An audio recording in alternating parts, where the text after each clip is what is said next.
سمعتي آخر مفاجأة من كارولين عزمي؟ بعد الجدل كله اللي كان بيقول إنها مرتبطة بأحمد العوضي، الحقيقة إن اللي قالته دلوقتي هيفجر المشاعر ويهز الوسط الفني. تابعوا الفيديو للنهاية عشان تعرفوا التفاصيل الكاملة. أكدت الفنانة كارولين عزمي في لقاء حديث معها مع الإعلامية أسماء إبراهيم في برنامج حبر السري على قناة القاهرة والناس نفي العلاقات العاطفية اللي الناس بتروج ليها بينها وبين الفنان أحمد العوضي.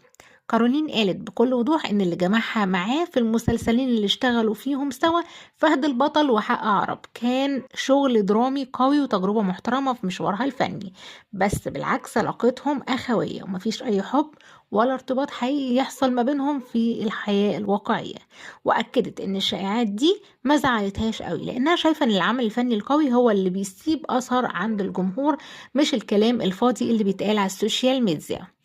كارولين كمان بتعتبر دورها في مسلسل فهد البطل محطة مهمة في مشوارها، خصوصا شخصية راوية اللي كانت تحدي كبير لأنها خارجة عن طباعها الحقيقية، وكانت بتحضر لشخصية الفتاة الشعبية دي من خلال مشاهدة أعمال نادية جندي عشان تجسد الدور بشكل أقوى على الشاشة. وفي نفس اللقاء اتكلمت عن خطوتها الجاية في الدراما وحبها لتجارب جديدة بعيدا عن التكرار واهتمامها إنها تشتغل مع فرق عمل مختلفة عشان تنوع مشوارها الفني. طيب قولولي، هل انتم مع رأي كارولين حول الشائعات دي؟ وإيه رأيكم في تعاونها الفني مع أحمد عوضي؟ وكمان اكتبوا لي رأيكم في الكومنتات تحت.